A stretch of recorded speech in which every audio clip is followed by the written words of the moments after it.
Shalom, shalom, shalom, shalom. This is your brother Yael coming at you again with another video.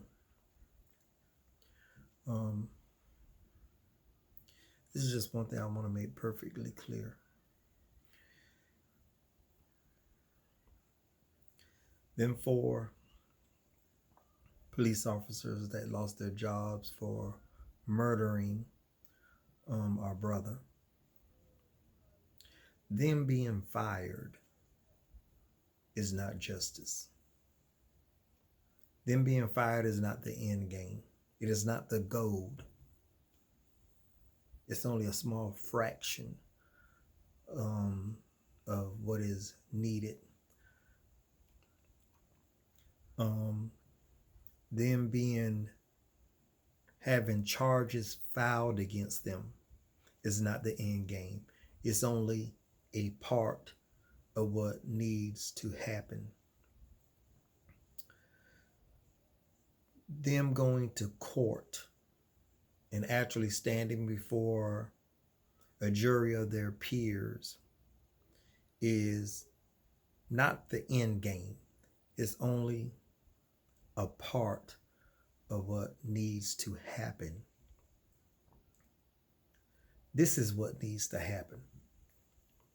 They need to be found guilty of first-degree murder, especially the devil that had his knee on our brother's neck.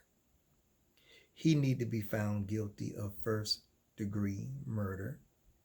The other 3 need to be accessories to the crime. Now, they will most likely get lesser sentences, and I understand that. But they still need to be found guilty of accessory, and they need to suffer the max of what the sentence should be.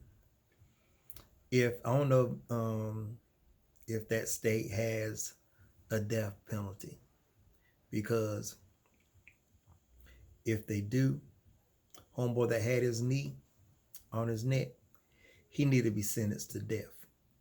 But if they don't have it, then he needs to be sentenced to the max that he can receive.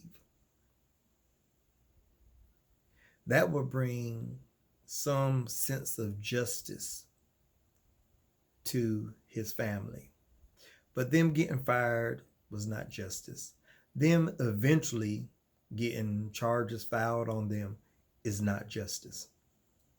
Them simply going to court is not justice. Because we've seen too many of these things that we thought was open and shut. They get acquitted. Something comes up. They're found not guilty. And all is well again. No, they need to be found guilty of first-degree murder. And that would bring a sense of closure. That would bring a sense of justice. But what that family truly wants is to hold their loved one again. What the family truly desire, which they will not have granted, is to have their brother George back. The son, George, back in their life. That is what the family desires. That's not what the family is going to get. So they need to get the second best thing, and that is a guilty verdict and for a first-degree murder. And I know the other 3, they probably would get a lesser charges, but whatever the max penalty is, they need to get that. Because all we did was witness a brother get murdered right before our eyes. And I tell you, his face, his voice crying out for relief. And I didn't even know he cried out for his mama. I heard that later on in the video. I didn't hear that. I'm glad I did not hear that part, because what I heard was enough to break me, was enough to haunt me. And I have seen many of these things, these videos, but it's something about this one right here that has really stuck with me, has really haunted me. And it had me asking myself, what would I do if I witnessed this? Would I be just one of the many that whipped out their phones and just record? Now, I'm thankful for those that record. But sooner or later, somebody's going to have to take action and intervene. And I was asking myself, now, you know what you would like to do. You would like to step in, you would like to try to save your brother's life. And that's what you want to do. You know, if I was there, I would have done this, that, and another. But would I've done that? I know that's what I'm telling myself. That's what I would do. But would I have stepped in to save a brother's life? Or would I have been like the many that choose to record, that choose to document these things? And I keep telling myself, I know I will want to step in. I will want to attempt to save my brother's life. It's not about fighting the cop. It's about stepping in and trying to separate the cop from your brother, or to come in between to shield your brother, knowing you might take some licks, you might get arrested, might even get killed. But what would I've done? And I told my wife this, that I'm almost haunted by what would I've done. I know what I want to do, but what would have I done at that moment?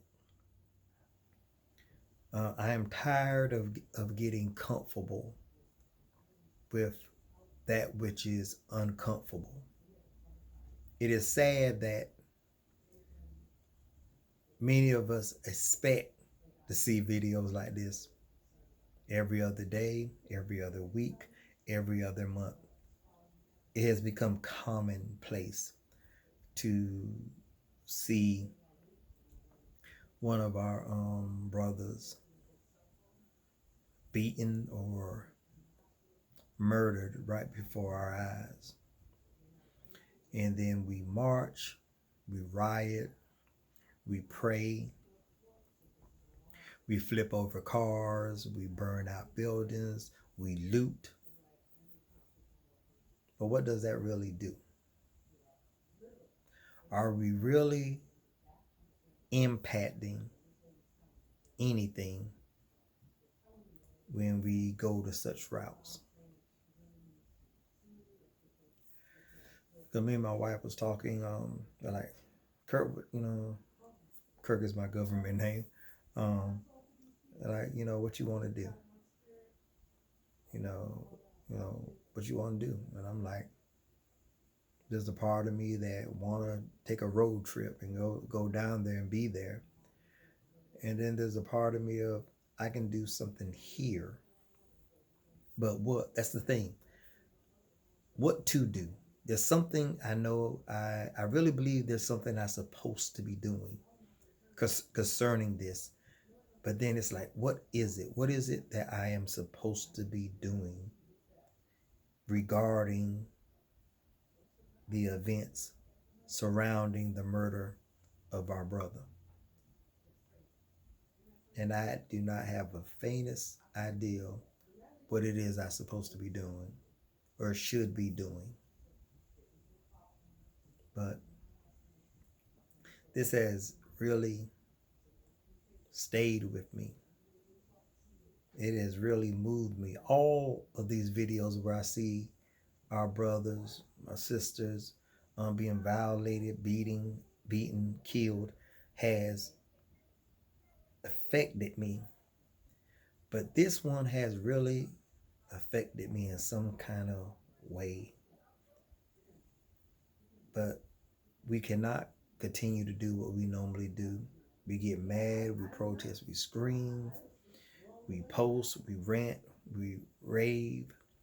Then 2 weeks, 3 weeks, a month pass, and it's forgotten. We just move on to the next viral video that will come out so we can start the cycle over again of ranting and raving and looting. And then it will die down, and then we go back to business as usual. There has to be a way that we can really impact injustices and make a change at the same time. Because simply just saying we just got to vote, we have been voting for centuries and real change have not come. We have a few milestones that people look at, but that's the sad thing. We keep looking back at things that happened decades ago, centuries ago, and we really do not have not one thing to truly celebrate. And I'm like, because I really believe something is brewing, something is coming up, something is around the horizon, something major is coming, because the wheel have been set in motion. This thing is moving full speed ahead, and I do believe without a shadow of a doubt something major is about to happen. Something major is about to happen. And I can tell you, my brothers and my sisters, we need to be prepared. We need to be prepared. And yes, I know prayer has a place. And I will never advise that we should stop praying. But what I'm saying, when we come out of prayer, what is it that we're going to put our hands to actually do? I know without a shadow of a doubt, vengeance is Jehovah. But at the same time, I believe we're going to play a role in the execution of Jehovah's vengeance. We're going to be more than just bystanders. Some of us is actually going to play a role in the execution of the vengeance, the divine justice that Jehovah will bring. America's days is numbered. The America that we have grown accustomed to is coming to a close. If you believe in the God, the Elohim, the source, the power of the Bible, you know he does not wink at injustice. He will judge those that do wickedly to his people. And I believe without a shadow of a doubt, Jehovah is judging. But his judgment is boiling. It's getting hotter. It's waxing hotter and hotter.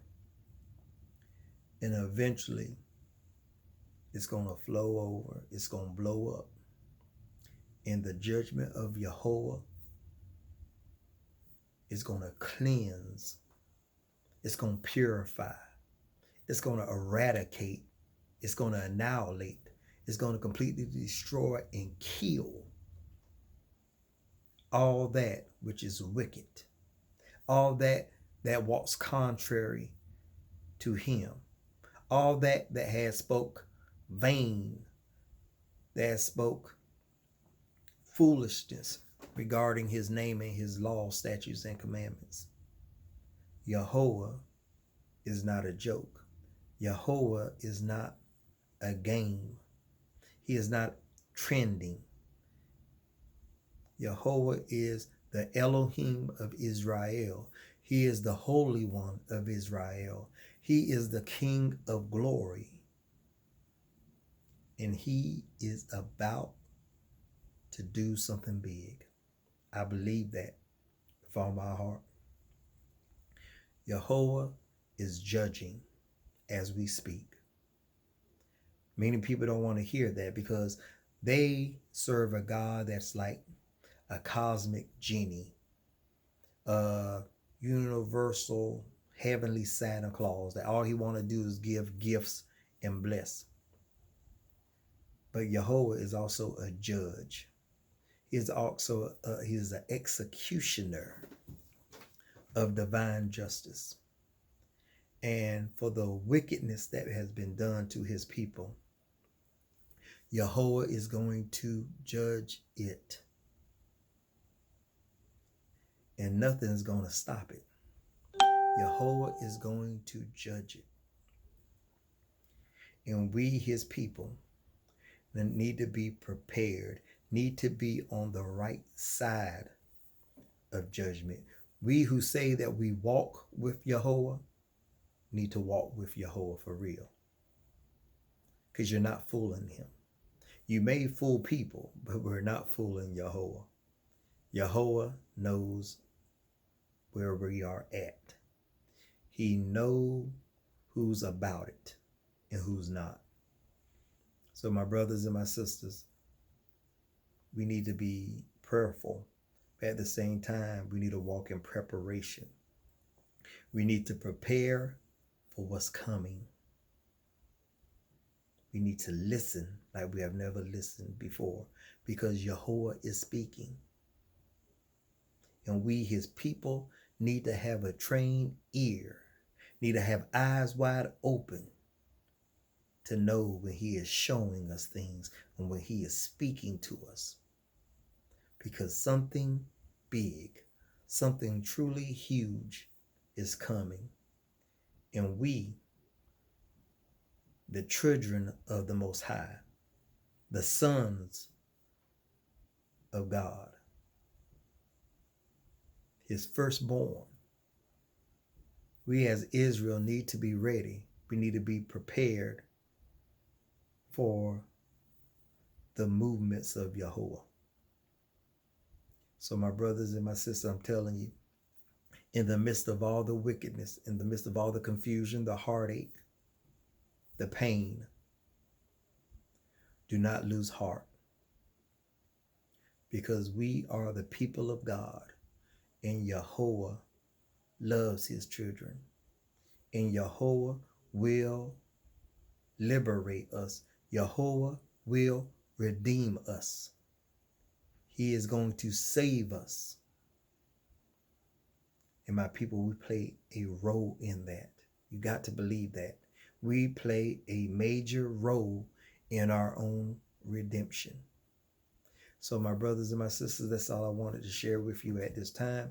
This is your brother Yael. Till next time, shalom.